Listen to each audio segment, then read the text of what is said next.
Bonjour à toutes et à tous, on se retrouve aujourd'hui pour une nouvelle vidéo. La thématique du jour, c'est le développement d'une idée. Qu'est-ce qu'une idée? Comment on va la développer? Des pistes pour réussir à la développer? Et enfin, bien entendu, comment l'amener vers un roman. Juste avant de commencer, j'espère que vous allez bien, puisque je sais qu'on reste dans une situation un tout petit peu particulière, pour ne pas dire très bizarre. Voilà, j'espère aussi que votre camp NaNoWriMo se passe bien si vous vous êtes lancé dans cette aventure-là. Moi, ça se passe pas trop mal, je suis encore dans les temps là aujourd'hui, même si j'ai pas encore écrit. Je vais aller m'y remettre dans pas très longtemps.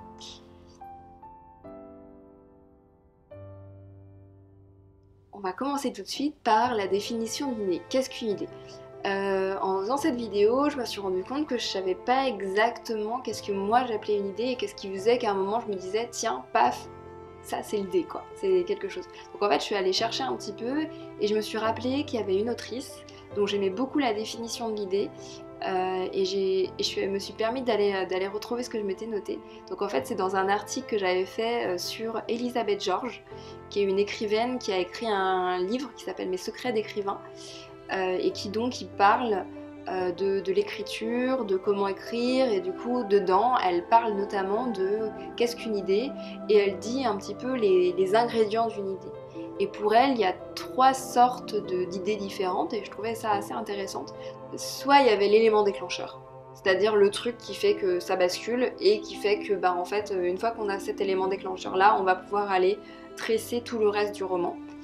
Soit il y avait effectivement une idée filée avec un début, un milieu, une fin, auquel cas on avait là une idée presque complète. Ou, troisième possibilité, une idée de scène très forte, avec un conflit important et avec déjà des personnages un peu haut en couleur, où finalement l'ensemble est déjà presque tressé là aussi. C'est pas comme la première proposition, l'élément déclencheur, mais c'est déjà un point où le conflit est tellement latent que déjà à partir de ça, on a une idée un petit peu de roman et d'histoire.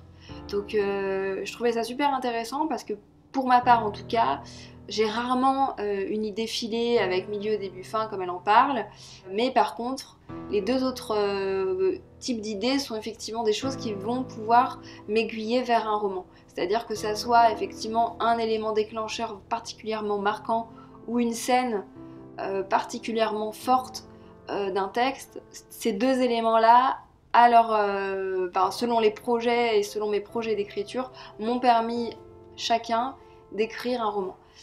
Donc du coup je me suis dit oui, ça représente un petit peu ce que pour moi est une idée de roman.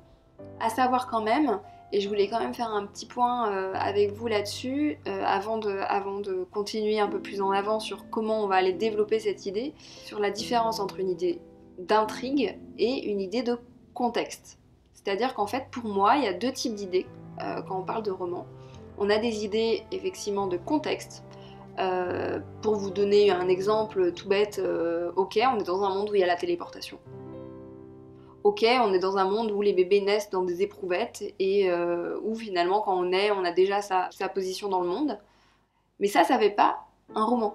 Ça fait un contexte, ça fait un endroit où on va avoir ensuite des personnages qui vont venir évoluer, où on va avoir ensuite une intrigue qui va venir se dérouler. Mais un contexte, attention, un contexte n'est pas une histoire.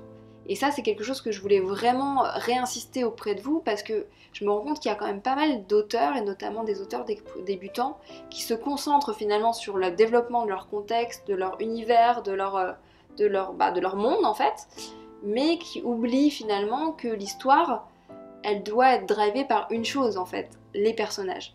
Et c'est pour ça que ça me paraissait très important de revenir avec vous là-dessus, puisque finalement une idée de contexte, comme je vous en parlais juste avant, par exemple un monde où il y a la téléportation, ça ne fait pas une histoire. Il va falloir finalement lui ajouter une 2e idée qui va venir faire une histoire. Donc c'est pour ça que je trouvais très intéressant aussi, et c'est pour ça que je reviens sur la définition d'Elisabeth George que je vous ai donnée juste avant, que je la trouvais très intéressante, puisqu'en fait avec cette cette définition, elle écarte un petit peu ces notions d'idées de contexte, puisqu'elle vient bien dire, en fait, les idées vraiment importantes, c'est des idées de scène, où déjà il y a des personnages qui interagissent entre eux, déjà on va avoir effectivement une scène où il y a cet élément déclencheur qui fait que l'histoire passe dans un deuxième level, donc du coup, je trouvais que c'était très intéressant parce que finalement, cette définition de l'idée, elle balayait un petit peu toutes ces notions d'idées de contexte qui pour moi ne sont pas suffisantes pour écrire un roman. C'est-à-dire que si demain vous vous lancez dans l'écriture d'un roman où votre idée est il y a la téléportation, vous allez très très vite vous arrêter. Parce qu'en fait vous allez vous dire zut, ok maintenant j'ai ça, c'est cool, mais qu'est-ce que j'en fais? Qu'est-ce qui se passe? Qu'est-ce qui se passe? Ok, tu claques des doigts, tu te téléportes. Qu'est-ce qui se passe? Dans Harry Potter, il y a des gens qui se téléportent. Mais c'est pas... on va pas pouvoir pitcher Harry Potter en disant il y a les téléportations. Voilà, donc c'était vraiment ça que je voulais mettre en avant auprès de vous sur cette notion d'idée-là, c'est que toutes les idées finalement ne se valent pas et qu'il y a des idées qui vont vous permettre effectivement d'étoffer votre monde, voire même potentiellement de déclencher une autre idée, mais certaines idées ne vont pas à elles seules faire un roman. Et donc il est quand même assez important au moment de se lancer un petit peu dans l'écriture, de faire un peu le tri dans ces idées, et c'est pour ça aussi que je voulais faire avec vous une vidéo sur le développement d'idées pour aller plus loin dans ce travail-là.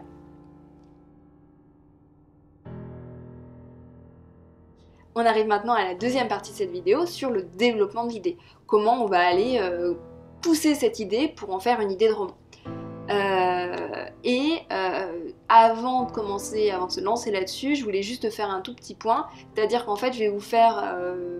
j'ai combien de potentiellement de questions? J'en ai 6.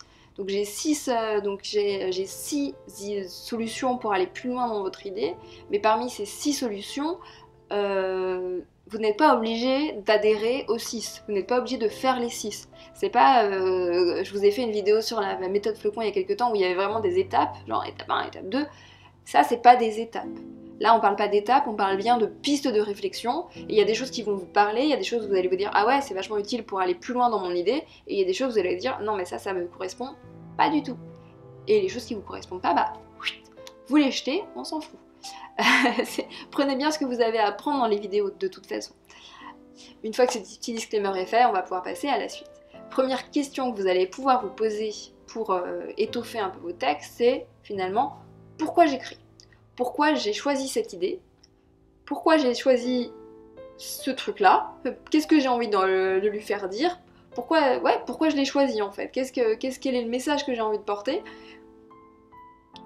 Je sais pas, hein, je sais pas pour vous, mais je vous laisse réfléchir à ça. Pourquoi est-ce que là vous vous êtes dit en regardant cette vidéo, ok j'ai envie de pousser cette idée-là?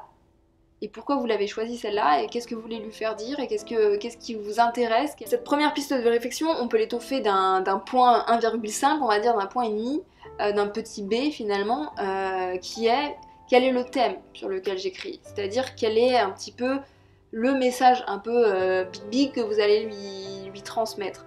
Est-ce que vous allez avoir envie de parler de la condition des femmes en 1525? Ou est-ce que vous voulez parler de la protection des animaux? Je fais ça parce que j'ai ma chienne qui est dans le coin là, qui est juste là. Ah, vous voyez un morceau de tête.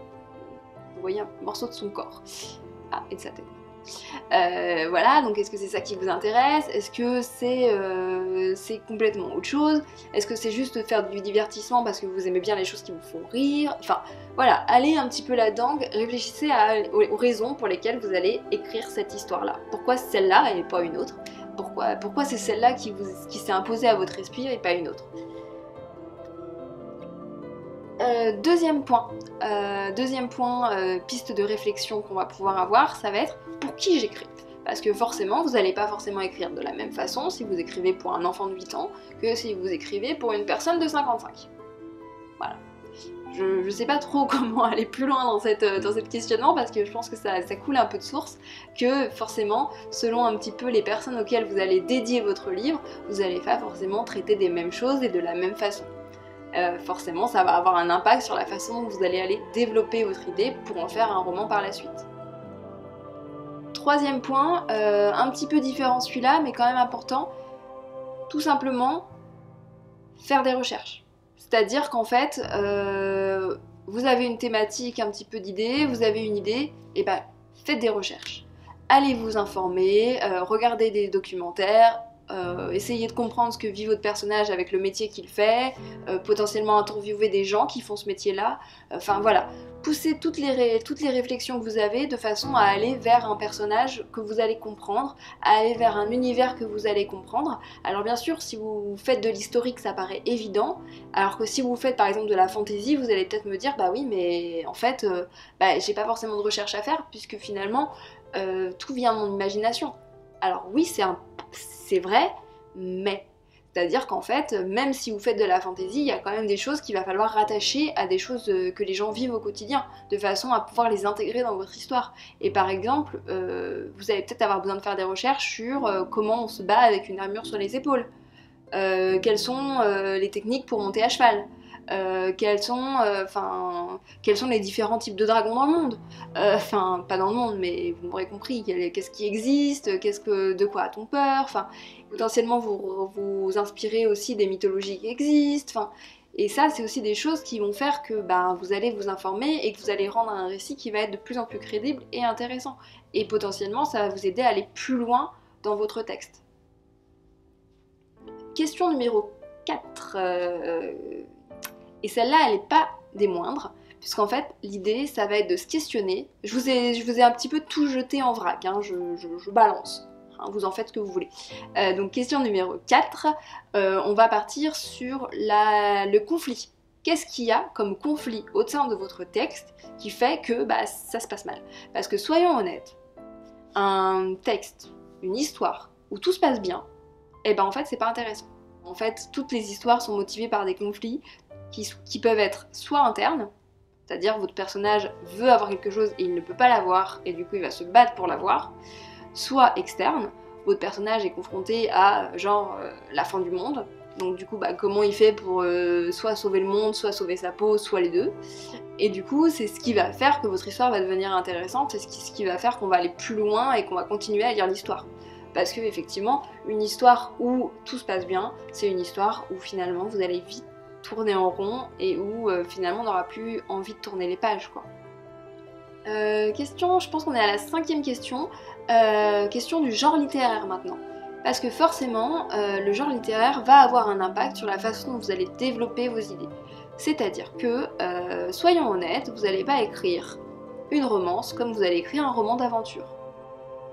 Par exemple, si vous écrivez un roman policier, vous allez avoir besoin de policiers, vous allez avoir besoin d'un suspect, vous allez avoir besoin d'un coupable, vous allez avoir besoin d'un crime, vous allez avoir besoin certainement d'un environnement un petit peu gris. Enfin, après, vous avez le droit de détourner certains codes du roman policier, mais il y a quand même des choses qu'il va falloir revenir. Parce qu'un roman policier, sans un crime et sans un coupable, on n'est plus dans un roman policier. À la limite, on est dans une romance qui elle-même a ses propres codes. Vous allez avoir la fin qui se finit bien, une histoire centrée sur le couple, alors avec potentiellement des sous-intrigues, potentiellement d'autres problématiques, mais si vous avez une romance sans couple et sans fin qui finit bien, il est possible que votre roman soit particulière. Voilà.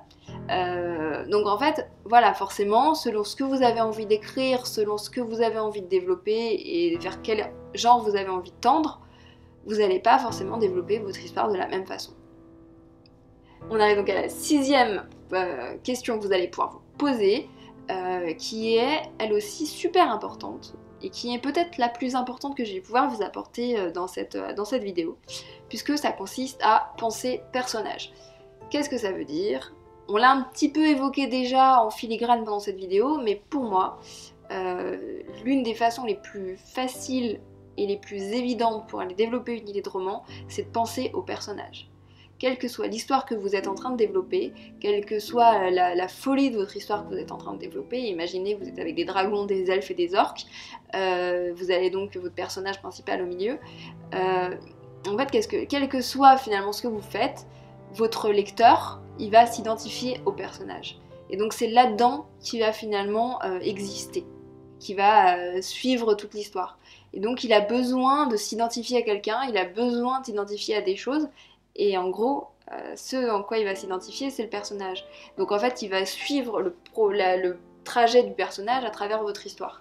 Et donc c'est pour ça qu'il faut toujours penser l'histoire au niveau, bien sûr, au niveau un petit peu, on va dire, macro, en parlant, c'est-à-dire au niveau large de l'univers, du contexte, de qu'est-ce qui se passe.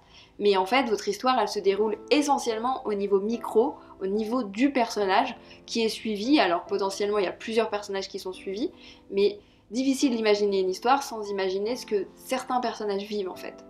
Et donc c'est pour ça que moi, j'aurais tendance à vous dire, pour développer votre idée, allez vous intéresser aux personnages.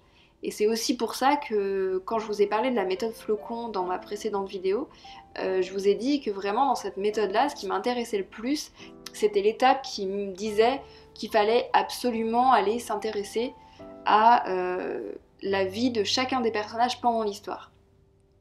Et de voir comment chacun des personnages vivait l'histoire et comment chacun des personnages évoluait pendant l'histoire. Et ça, c'était vraiment une étape qui, moi, me plaisait dans la Maison Flocon. Dans la Maison Flocon. Oui, dans la méthode Flocon. Qui, pour moi, était super intéressante et ce qui faisait de cette méthode, finalement, quelque chose de très intéressant. Et c'est pour ça que, pour moi, si vous voulez développer vraiment correctement votre idée, essayez toujours de l'accoler à un personnage, de voir comment votre personnage va évoluer dans cette idée, où c'est qu'il va aller, de trouver le bon personnage aussi pour fitter avec votre idée, parce que tous les personnages n'iront pas avec ce que vous voulez faire. Mais voilà, c'est vraiment de réussir à penser au niveau personnage. D'une part, c'est ce qui va créer l'attachement et ce qui va créer que votre lecteur va avoir envie de tourner les pages, et d'autre part, c'est aussi ce qui va faire que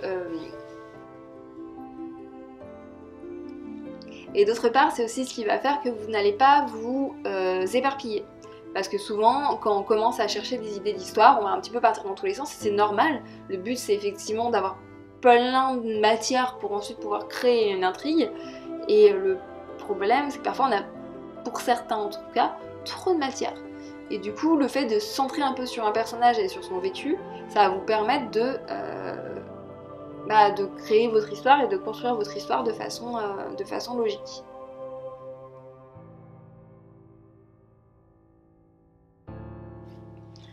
Donc on arrive tranquillement à la fin de cette vidéo.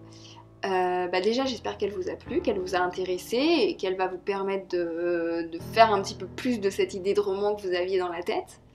N'hésitez pas dans la foulée de cette vidéo à aller voir, si vous ne l'avez pas encore regardé, ma vidéo sur la méthode Flocon, puisqu'elle vous permettra, à partir de cette idée que vous avez pu commencer à travailler, d'aller vers le plan d'un roman.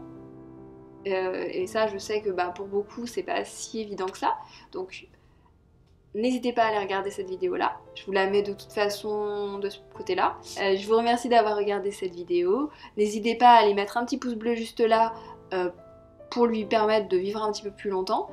Et je vous invite aussi à vous abonner juste là. Voilà. Et puis je vous dis à très vite pour une prochaine vidéo. Salut!